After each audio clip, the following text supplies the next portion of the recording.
नमस्कार दोस्तों, the Deepak Goyal show में आपका स्वागत है। पिछले श्लोक में अर्जुन ने कहा था कि हम अपने स्वजनों को, अपने बांधवों को मारने के योग्य नहीं हैं, कि हम तो बहुत ऊंचे मानवीय मूल्यों को धारण करने वाले लोग हैं, हम उनको कैसे मार सकते हैं और अपने संबंधियों को मार के हम सुखी भी कैसे हो सकते हैं।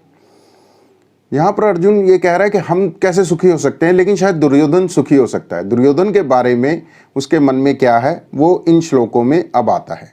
तो प्रथम अध्याय का 38वां और 39वां श्लोक इस प्रकार है।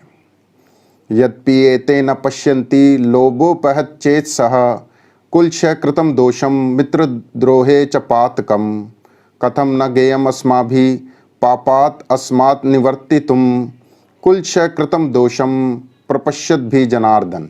अर्थात यद्यपि लोभ के कारण जिनका विवेक विचार लुप्त हो गया है, ऐसे ये दुर्योधन आदि कुल का नाश करने से होने वाले दोष को और मित्रों के साथ द्वेष करने से होने वाले पाप को नहीं देखते हैं, तो भी हे जनार्दन, कुल का नाश करने से होने वाले दोष को ठीक ठीक जानने वाले हम लोग इस पाप से निवृत्त होने का विचार क्यों ना करें। इस श्लोक में अर्जुन का कहने का तात्पर्य ये है कि हम लोग तो देख पा रहे हैं कि स्वजनों की हत्या करने से, कुल का नाश करने से कितना बड़ा पाप हो जाएगा, कितनी बड़ी बर्बादी हो जाएगी। अपने ही कुल का नाश करने से कोई सुख नहीं मिलने वाला। लेकिन दुर्योधन के बारे में वो कहना चाह रहा है कि दुर्योधन जो है वो अपने कुल का नाश करने के लिए तैयार है। क्यों तैयार है? क्योंकि वो लालच में अंधा हो चुका है। उसको और राज्य, धन और मटेरियलिस्टिक वर्ल्ड के अलावा कुछ नजर नहीं आ रहा है। वो नहीं देख पा रहा है कि अपने ही बंधुओं को, बांधवों को, अपने ही स्वजनों को इस युद्ध में मारना पड़ेगा। इस युद्ध में अपने ही कुल का नाश होगा। तो यहाँ पर अर्जुन जो है वो दुर्योधन के लिए कह रहा है कि वो लोभ से अंधा हो चुका है। स्वामी रामसुख दास जी के अनुसार लोभ का मतलब ये होता है कि जो चीज़ हमारे पास है वो हमें और मिल जाए और फिर लगातार मिलती रहे, चाहे वो धन हो, संपत्ति हो, आपको पद हो, मान, आदर हो, सम्मान हो, कोई भी चीज़, किसी भी चीज़ को जब हम लगातार चाहते हैं कि ये हमारे पास बढ़ती रहे, तो ऐसी जो हमारी प्रवृत्ति होती है उसको लोभ कहते हैं। तो ये जो चीज़ है राज्य, धन, इसकी जो लगातार बढ़ाने की वृत्ति है वो दुर्योधन में बहुत ठाठे मार रही है। तो इसलिए वो कह रहा है कि दुर्योधन जो है वो लोभ में अंधा होकर तैयार है अपने ही कुल का नाश करने के लिए। यहां पर कुल का नाश आया है, कुलक्षय कृतं दोषम, कुल का नाश करने से होने वाले दोष को, कुल का नाश से जो दोष होंगे उनका जिक्र आया है यहां पर। अर्जुन के कहने का मतलब यहाँ पर यह है कि इस भीषण युद्ध में हजारों लाखों परिवार जो है वो तबाह हो जाएंगे। हजारों लाखों जो मनुष्य मरेंगे, जो आदमी मरेंगे, तो उनके बच्चे अनाथ हो जाएंगे, उनकी जो औरतें हैं, उनकी जो धर्मपत्नियां हैं वो विधवा हो जाएंगी। तो वो घर कैसे चलेंगे?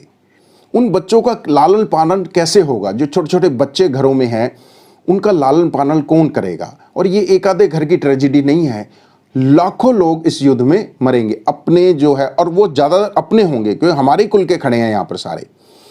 और क्या होगा कि जब वो जो हेड ऑफ द फैमिली है, जो रोजी रोटी कमाता है या जो घर में धन कमा के लाता है, जब वो नहीं होगा तो रोज़मर्रा के जीवन का जो भार होगा, असहनीय भार, वो उस घर की स्त्रियों पर, बड़े बूढ़ों पर आ जाएगा। और उस जमाने में क्या होता था, लेडीज़ बहुत काम नहीं करती थी, वो गृहिणी का काम करती थी, घर को संभालती थी। तो ऐसा माना जाता था हमारी संस्कृति में कि जो धर्म है, जो संसार में या समाज के जो नियम स्थापित हैं उनको संभालने वाली स्त्री होती थी। क्योंकि घर में धर्म का पालन, धर्म मतलब जो भी घर की मेन ड्यूटीज़ हैं कि हमने क्या करना है, क्या नहीं करना, उन सब पे कंट्रोल रखती थी लेडीज़। गृहस्थी जो संभालती थी वो गृहिणियाँ संभालती थी। तो वो कहना चाह रहे कि जब वो नहीं होंगे आदमी जो सारे सिस्टम को चलाते थे, तो वो बच्चों के पालने का, बड़े बूढ़ों की सेवा करने का सारा भार जो है उन गृहिणियों पर आ जाएगा। तो जब इतना भार आ जाएगा तो संभालेंगी कैसे? और ना संभालने पर फिर कुछ कंप्रोमाइज़ करने पड़ेंगे, कुछ अपनी जो ड्यूटीज़ हैं उनसे कुछ कंप्रोमाइज़ होकर कुछ गलत परंपराएं शायद जो हैं निभानी पड़ेंगी, और धीरे धीरे वो गलत परंपराएं मान्य हो जाएंगी, वही समाज में एक नॉर्मल हो जाएगा। कहने का मतलब ये है कि जो हमारे जो मूल्य हैं उनका ह्रास हो जाएगा, सामाजिक मूल्यों का ह्रास हो जाएगा, समाज में ओवरऑल एक डाउनग्रेडिंग हो जाएगी समाज की, सामाजिक स्तर पे। क्योंकि ऐसा माना जाता है कि जो गृहस्थ आश्रम में जो लोग होते हैं वही सारे आश्रमों को, चाहे वो संन्यास आश्रम हो, चाहे वो वानप्रस्थ आश्रम हो, चाहे वो ब्रह्मचार्य आश्रम हो, गुरुकुल में पढ़ने वाले ब्रह्मचारी हों, सबको आश्रय गृहस्थ देता है। और यहाँ पर अगर गृहस्थ आश्रम ही बिगड़ जाएगा, जब आदमी ही नहीं रहेंगे, खाली औरतें बच्चे कैसे संभालेंगे अपने आप को, तो सारे सामाजिक मूल्यों का यहाँ पर ह्रास हो सकता है, सारी समाज की व्यवस्था बिगड़ सकती है। और वो समाज अपने ही कुल का समाज है, हमारा अपना ही समाज है जो बिगड़ सकता है। तो यहाँ पर कुल क्षय कृतम दोषम से अर्थ है कुल का नाश करने से होने वाले दोष। इन दोषों के बारे में अर्जुन आगे आने वाले 3-4 श्लोकों में और विस्तार से बताएगा कि क्या दोष उत्पन्न हो सकते हैं कुल का नाश होने से, तो वो और डिटेल अभी आगे आएगी। और यहाँ पर वो कहता है कि मित्रों के साथ द्वेष करने से होने वाले पाप को, मित्रों के साथ द्वेष से क्या मतलब है, दोनों तरफ मित्र खड़े थे, इधर भी मित्र खड़े थे, इधर भी मित्र खड़े थे जो एक दूसरे के मित्र थे। मित्र से द्वेष का मतलब है कि अपने मित्रों के ही खिलाफ हो जाना। जो व्यक्ति या जो जन जो पहले आपके जीवन में बहुत काम आए हैं, जिन्होंने आपके ऊपर बड़े एहसान शायद करे हैं, उनको भूलकर, एहसान फरामोशी एक किस्म से आप समझिए, यहाँ पर मित्र द्रोह का मतलब जो है वो एहसान फरामोशी से हो रहा है। जैसे सामने कृपाचार्य खड़े हैं, द्रोणाचार्य खड़े हैं, जिन्होंने सारी शिक्षा दी, अब उन्हीं के खिलाफ लड़ना है, उन्हीं से लड़ना है, तो यहाँ पर उसको मित्र द्रोह कहकर जो है संबंधित करने की कोशिश की जा रही है या समझाने की कोशिश करी जा रही है। तो वो ये कह रहा है कि दुर्योधन लालच में अंधा होकर नहीं देख पा रहा ये सारे दोष, वो उसको सिर्फ राज्य और धन की लालसा हो रही है। और वो क्या कहता है, और वो कहता है कि हम लोग दुर्योधन जैसे नहीं है, हमें लालच नहीं है, हम लालच में नहीं पड़े हुए, हम तो स्पष्ट देख पा रहे हैं क्या अच्छा है क्या बुरा है। दुर्योधन लालच में होकर अच्छे बुरे की पहचान खो चुका है, लेकिन हम तो पांडव, हम ऊंचे मूल्यों को हमेशा पालन करने वाले, हम जो बहुत ही धीर गंभीर हैं, हम जो विवेकशील हैं, हम जो हमेशा सही काम करते हैं, हम जो समाज को बनाने की भूमिका में रहते हैं हमेशा और एक एग्जाम्पल देने की भूमिका में रहते हैं, हम तो लालच में नहीं आ रहे, हमारी आंखें लालच से अंधी नहीं है, हमें राज्य का धन का कोई लोभ नहीं है। पहले भी अर्जुन ने कहा था कि मेरे को इस धन का, इस राज्य का नहीं चाहिए, मेरे को विक्ट्री भी नहीं चाहिए, मेरे को कुछ भी नहीं चाहिए, मैं तो जीवन भी त्याग करने के लिए तैयार हूं। तो यहां पर अर्जुन जो है वो ये कह रहा है कि हम ठीक ठीक जानने वाले लोग, प्रपश्यत भी ठीक ठीक जानने वाले, अस्मा भी, हम लोग, हम कौन, पांडव, हम ऊंचे मूल्यों को पालन करने वाले, इस पाप से निवृत्त होने का विचार क्यों ना करें। हम क्यों ना देखें कि जो अपने कुल का नाश करने से जो दोष होने वाले हैं उनसे बचाव का उपाय हम क्यों ना देखें, चाहे उसके लिए हमें युद्ध ही छोड़ना पड़े, चाहे उसके लिए हमें सरेंडर ही क्यों ना करना पड़े, चाहे उसके लिए सामने वाला हमारी जान ही क्यों ना ले ले, लेकिन शायद हम कुल के नाश होने से जो दोष उत्पन्न होंगे समाज में उनको हम बचा सकें। यहाँ पर आप एक बात नोट करें कि अर्जुन जो है वो अपने आप को सही कह रहा है कि हम तो बहुत अच्छे लोग हैं, और दुर्योधन के अंदर कमियां निकाल रहा है कि वो लालच से अंधा है, दुर्योधन के अंदर दोष देख रहा है।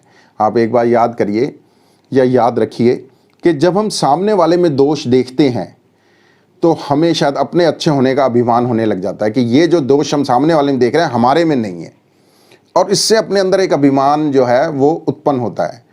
और अभिमान भी एक बहुत बड़ा दोष है, बल्कि दूसरे में दोष देखना ही अपने आप में एक बहुत बड़ा दोष है। तो ये चीज़ ध्यान रखने वाली है कि जब आप सामने वाले में दोष निकाल रहे हैं, जब अर्जुन सामने वाले में दोष निकाल रहा है तो अपने दोषों को नहीं देख पा रहा कि वो अपनी ड्यूटी से भागने की कोशिश कर रहा है। क्षत्रिय का धर्म है युद्ध लड़ना, लेकिन वो शायद कोई बहाना ढूंढ रहा है कि किसी टाइप से मैं इस जो युद्ध से भाग जाऊं। इसलिए उसके लिए आया था कि वो कायरता से अविष्ट हो रहा है, कृपया पर्याविष्ट हो, कायरता आ रही है उसमें। कायरता आ रही का मतलब ये था कि वो युद्ध से पलायन करने की कोशिश कर रहा है। और यहाँ पर अर्जुन जो है वो दोष सामने वाले में निकालने की कोशिश कर रहा है, अपने दोषों को नहीं देख पा रहा। हमारे साथ भी बहुत सेम है, सिमिलर है। जब हम सामने वाले में दोष देखते हैं तो अपने को ठीक समझते हैं, और ये अपने आप में एक बहुत बड़ा दोष है, ये ध्यान रखने वाली बात है। यहाँ पर अर्जुन ने भगवान को जनार्दन कहकर फिर से पुकारा है। जनार्दन का मतलब हमने देखा था कि जो अपने डिवोटीज की रक्षा करते हैं, जो दुष्टों का नाश करते हैं, या अपने डिवोटीज की, अपने भक्तों के अज्ञान का नाश करते हैं। तो अर्जुन भी शायद भगवान को जनार्दन कहकर इसलिए पुकार रहा है कि वो ये चाह रहा है कि भगवान जो है सबकी रक्षा करें, उसके कुल की रक्षा करें। जो कुल जो है इस समय नाश होने के कागार पर है दुर्योधन की वजह से, तो अज्ञान का भी नाश करें, उसके अज्ञान का भी और मेरे अज्ञान का भी। तो इसलिए यहाँ पर जनार्दन कहकर पुकारा जा रहा है कि हे भगवान, अब तो मेरे जो कन्फ्यूजन्स हैं, मेरे जो भ्रम हैं, उनको दूर करो और मेरी दृष्टि बिल्कुल साफ करो। लेकिन भगवान जो है अभी आराम से सुन रहे हैं, और आने वाले श्लोकों में अब अर्जुन बताएगा कि कुल के नाश होने से क्या दोष उत्पन्न होंगे, वो अभी 3-4 श्लोकों में अर्जुन एक्सप्लेन करेगा। धन्यवाद।